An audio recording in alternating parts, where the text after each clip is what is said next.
दाता सरस्वती कृपा करो महान, ज्ञान ध्यान मुझको चाहिए, दूर करो अज्ञान माता, आपकी कृपा से मेरी हो रही है पहचान। मंच पर विराजित सभी कवियों को मेरा प्रणाम। क्या बात। राजस्थान की धरा को नमन करता हूँ, सभी कविगणों को नमन करता हूँ, सभी श्रोताओं को नमन करता हूँ।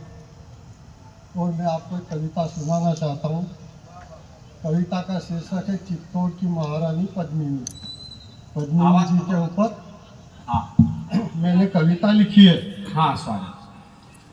चित्तौड़ के राणा रावल रतन सिंह जी सिंहल द्वीप गए थे और वहाँ से पद्मिनी जी को ब्याह कर चित्तौड़ लाए थे। कोई कहते हैं कि उनकी भाभी ने मछला बोल दिया था इसलिए सिंहल द्वीप गए थे।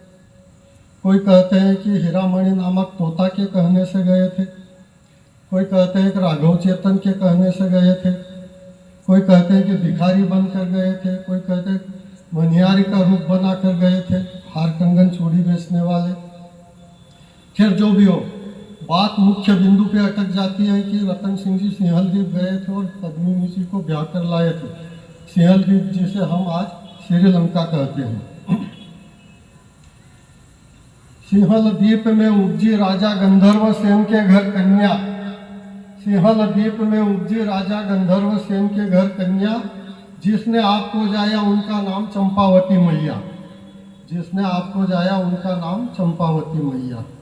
आपकी बेटी का नाम पद्मावती पद्मिनी धराया। आपकी बेटी का नाम पद्मावती पद्मिनी धराया। आपकी छवि का भाट चारण और कवियों ने गुण गाया। आपकी छवि का भाट चारण और कवियों ने गुण गाया। लिखते लिखते मेरे नयन भर आए और गला रुंधाया।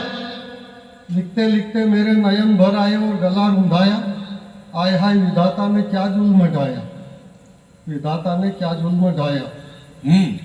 तकदीर की लिखी टाली नहीं जाती। तकदीर की लिखी टाली नहीं जाती और जानबूझकर मुसीबत पाली नहीं जाती। वाह। ईश्वर ने जिस समय हमारे शरीर की रचना की होगी, बस शर्त के साथ हमारी किस्मत भी लिखी होगी। किस्मत आपकी लिखा कर लाई थी ठोकर। किस्मत आपकी लिखा कर लाई थी ठोकर, जो आपको और आपकी सखियों को करना पड़ा था जोहर। उनके किस्मत में कितने दुख आए थे, कितने फोड़े हो गए उन्हें। आपको और आपकी सखियों को करना पड़ा था जोहर। चित्तौड़ के किले में ही राघव चेतन नाम का एक व्यक्ति रहता था और वो काला जादू जानता था। एक दिन कोने में बैठा बैठा जादू टोना कर रहा था। उसके पास में मनुष्य की खोपड़ी, सिंदूर, नींबू आदि जादू टोने का सामान था। किसी ने देख लिया तो रतन सिंह जी को बताया कि ये क्या कर रहा है इधर बैठा बैठा एक तरफ। उसको बोला, पूछा क्या कर रहा है? क्या कुछ नहीं कर रहा हूँ। सच बता। उसको पीटा तो उसने बोल दिया कि पद्मिनी जी को मैं जादू टोने से अपने वश में करना चाहता था।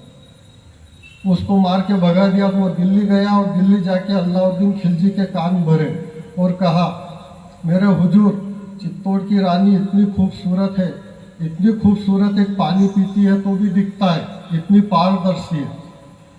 खिलजी दिल्ली से चित्तौड़ आया, साथ में सेना लाया, चित्तौड़ आके डेरा जमाया और रतन सिंह जी से दोस्ती का हाथ बढ़ाया। खिलजी दिल्ली से चित्तौड़ आया, साथ में सेना लाया, चित्तौड़ आके डेरा जमाया और रतन सिंह जी से दोस्ती का हाथ बढ़ाया और कहा कि आपकी पत्नी मेरी बहन है, एक बार उसका दीदार करा दीजिए। रतन सिंह जी पशु पेच में फंस गए, क्या करें? अगर मैं इनकार करूँगा तो ये मानेगा नहीं, लड़ाई झगड़ा होगा, खून खराबा होगा। ये बहन का बोलरा दिखा देते हैं।